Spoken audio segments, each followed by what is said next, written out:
शुरू होने वाला है कोर्ट रूम का ड्रामा जहां ऋषि को भेजा जाएगा जेल और अदिति करेगी उसके ऊपर इल्ज़ामों की बारिश। जी हां दोस्तों, हम बात करें स्टार प्लस के शो जनक की, तो दोस्तों आगे बढ़ने से पहले अगर आप हमारे चैनल पर नए हैं तो इसे सब्सक्राइब कर दीजिए, साथ ही बेल आइकन दबाना ना भूलें। वीडियो अच्छा लगे तो इसे लाइक जरूर कीजिएगा। चलिए आगे बढ़ते हैं दोस्तों। झलक सीरियल में आ चुका एक बहुत बड़ा ट्विस्ट जहाँ देखने को मिलती है। हम आपको बता चुके हैं कि पुरानी झलक की एंट्री सीरियल की कहानी में होने वाली है और यहाँ दूसरी तरफ कोर्ट रूम ड्रामा शुरू होने वाला है, क्योंकि अदिति ने ऋषि को डाइवोर्स देने का फैसला कर लिया है। आप देखने वाले हैं शो के आगे आने वाले एपिसोड में अदिति फैसला कर चुकी है कि वह ऋषि को डाइवोर्स देगी। अदिति को पता चल गया है कि वह ऋषि उससे झूठ बोलकर, परिवार में सबसे झूठ बोलकर गया है झनक के पास, झनक के गांव में, और वहां पे उसके बाद उसकी सारी बातें एहसास करता है और सारी बातों का एहसास होने जाने के बाद अदिति एक पल भी नहीं रहना चाहती, जो चाहेगी साथ ऋषि के। तो अदिति ऋषि के साथ डाइवोर्स फाइनली कर देने वाली है, फाइल करके, और वो चाहती है कि ऋषि के साथ डाइवोर्स हो जाए। साथ ही अदिति यहाँ पर फैसला करने के अलग हो जाने का। अब कोर्ट रूम में ड्रामे के बाद ऋषि की ज़िंदगी में कौन सा नया ट्विस्ट आने वाला है और कौन सा नया मोड़ आने वाला है, देखना काफ़ी ज़्यादा दिलचस्प होगा कि कहानी में एक बहुत ज़्यादा ट्विस्ट होता है। जी हाँ दोस्तों, जहाँ अदिति को पता चल जाता है कि ऋषि तिमलपुनी गाँव गया है झनक के पास, तो वो बिल्कुल आग बबूला हो जाती है और घर वालों में तमाम कहासुनी होने लगती है, बहस होने लगती है और सब लोग अदिति को समझाने पे लगे होते हैं, लेकिन अदिति मानने को तैयार नहीं है कि वह ऋषि को छोड़े।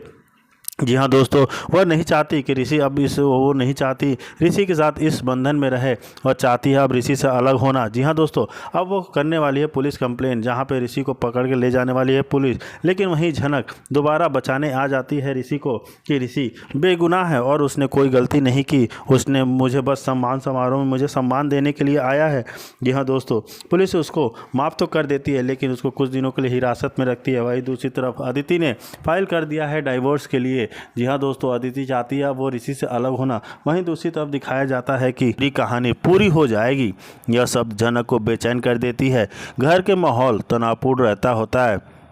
अदिति अब पूरी तरह टूट चुकी है और ऋषि के से झनक से मिलने पर उसका विश्वास उठ चुका है। वह स्पष्ट कहती है कि अब ऋषि से अलग होना चाहिए। वह परिवार के सामने कहती है, मैं अब झूठे रिश्ते को निभाना दिखावा नहीं कर सकती। ऋषि उसे समझाने की कोशिश करता है कि जी हाँ, झनक के प्रति उसका कोई गलत इरादा नहीं था, वह सिर्फ उसे सम्मान देना चाहता था। लेकिन अदिति नहीं मानती और गुस्से में जाकर पुलिस को बुला लेती है, यह आरोप लगाते हुए कि ऋषि ने उसके साथ मानसिक उत्पीड़न किया है। इस मोड़ पर सब स्तब्ध रह जाते हैं। पुलिस घर में पहुंचती है और ऋषि से पूछताछ के लिए ले जाती है। परिवार की महिलाएं शून्य रह जाती है। पराशर और अंजना के चेहरे पर भय और शर्म दोनों झलकते हैं। मृणालिनी झनक को इसके लिए जिम्मेदार ठहराती है, पर झनक को यह खबर तब मिलती है जब वह मंदिर से लौट रही होती है। झनक यह का जवाब, जी हाँ दोस्तों, झनक तुरंत पुलिस स्टेशन पहुंचती है और सबके सामने कहती है कि ऋषि निर्दोष है। वह इंस्पेक्टर को बताती है कि ऋषि ने हमेशा उसका सम्मान किया है और उसके अवार्ड समारोह में बस एक गाइड और शुभचिंतक के रूप में आए थे।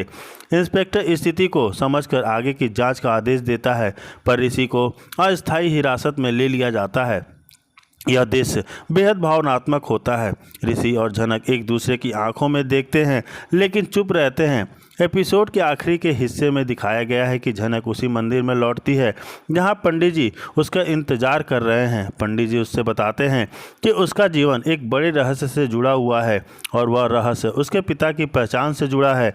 झनक स्तब्ध रह जाती है। वह कहती है, मैंने तो हमेशा खुद को अनाथ समझा, पर अब सच सामने आने का समय आ गया है।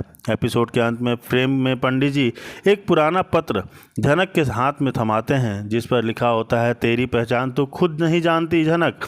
यह एपिसोड झनक की कहानी को एक नया मोड़ लेके जाता है, जहां व्यक्तिगत सम्मान, रिश्तों का टूटना और अतीत का सच तीनों एक साथ सामने आने वाले हैं। जी हाँ दोस्तों, देखना तो काफ़ी दिलचस्प होता है कि जब वह झनक मंदिर में बैठी होती है, वह अपनी माँ की तस्वीर के सामने दीपक जलाकर कहती है, अब उसे किसी के सहारे की ज़रूरत नहीं है, बस अपने कर्मों के सहारे जीना है। पंडित जी उसे बताते हैं कि अब वक्त आ गया है कि तेरे जन्म का सच सामने आए। यह सुनकर झनक के चेहरे पर डर और उम्मीद दोनों झलकते हैं। अदिति का टूटना और लेती है एक फैसला, जहां अदिति अब पूरी तरह बिखरी हुई है। दिखती है जब वह गुस्से में ऋषि से कहती है, मैं अब तेरे साथ नहीं रह सकती। परिवार के सब सदस्य उसे मनाने की कोशिश करते हैं, पर वह अलग होने का निर्णय लेती है। इस सीन में उसकी आंखों में बदले का दर्द का मिश्रण नजर आता है। जी हाँ दोस्तों, उसके बाद वो करती है पुलिस वालों से कंप्लेन। जी हाँ दोस्तों, चौंकाने वाला मोड़ तब आता है अदिति पुलिस को बुला लेती है और ऋषि पर मानसिक उत्पीड़न का आरोप लगाती है। जनक को जब यह खबर मिलती है वह स्तब्ध रह जाती है। पुलिस स्टेशन में ऋषि शांत खड़ा रहता है जबकि मृणालिनी रोती रहती है। कैमरा ऋषि के चेहरे पर फोकस करता है और जहाँ एक गहरी बेबसी झलकती हुई है। जी हाँ दोस्तों, झनक एक फैसला लेती है। झनक तुरंत वहाँ पहुँचती है। वह इंस्पेक्टर को बताती है कि ऋषि निर्दोष है और उसके खिलाफ साजिश की जा रही है। उसकी ईमानदारी देखकर इंस्पेक्टर जांच का आदेश देता है, पर ऋषि को अस्थायी हिरासत में रखता है। झनक के बोलते वक्त बैकग्राउंड में हल्का संगीत बजता है जो सीन को भावनात्मक बनाता है। ऋषि सिर्फ इतना कहता है, तेरी सच्चाई ही मेरी ढाल होगी। झनक वहीं आश्रम का दृश्य दिखाया जाता है। रहस्य की शुरुआत होती है। एपिसोड का सबसे पेचीदा और रहस्यमय भाग आता है जब झनक उसी मंदिर में आश्रम में पहुंचती है जहां पहले पंडित जी उसे बुलाते हैं।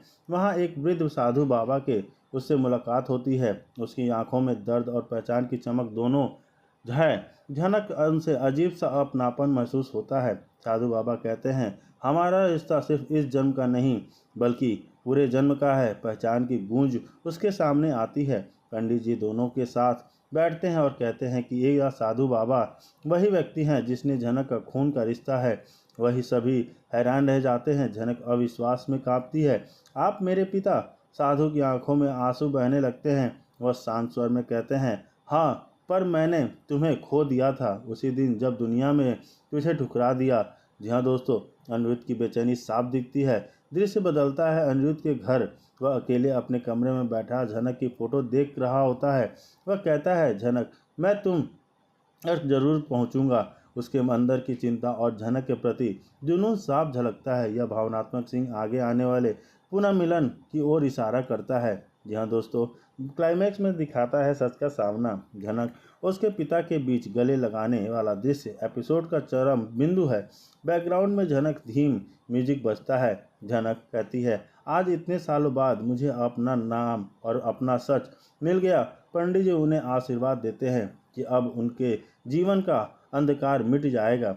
से नहीं ठहरता है। कैमरा झनक के आंसुओं पर फ्रीज हो जाता है, यह संकेत देते हुए कि अब उसकी ज़िंदगी में एक नया अध्याय शुरू होने वाला है। जी हाँ दोस्तों, दूसरी तरफ झनक ये सोचती है कि जैसे कॉलेज में आयोजित सम्मान समारोह में जहां उसकी उत्कृष्ट उपलब्धियों के लिए सम्मान किया जाता है, पूरी सभा तालियों से गूंज उठती है। जब झनक मंच पर जाती है, इस दौरान ऋषि भी वहाँ मौजूद होता है। वह झनक के प्रति गर्व और स्नेह दोनों महसूस करता है, परंतु भीतर से अपराध बोध से भरा है, क्योंकि अतीत ने उसने झनक के साथ अन्याय किया था। ऋषि मंच पर जाकर खुद को झनक को ट्रॉफी प्रदान करता है। यह क्षण बहुत भावनात्मक होता है। दोनों की आंखों में मिलन और दर्द का मिश्रण साफ दिखता है। झनक ट्रॉफी लेते हुए कहती है कि यह उपलब्धि सिर्फ उनकी नहीं बल्कि उन सब लोगों की है जिसने उस पर भरोसा की, खुद को संभाला और उसको भरोसा किया। यह उसका हार्दिक धन्यवाद भाषण था जिसने खुद को संघर्ष और आत्मनिर्भरता की कहानी सुनाई बिना किसी का नाम लिए। घर के दृश्य में पराशर और मृणालिनी के बीच झनक को लेकर बहस होती है। मृणालिनी कहती है कि पूरे परिवार को झनक से माफ़ी मांगनी चाहिए, जबकि पराशर सोचते हैं कि झनक अब परिवार से दूर होकर और मजबूत बन चुकी है। इसी बीच अनिरुद्ध भी अपनी गलती स्वीकार करता है और अंजना को कहता है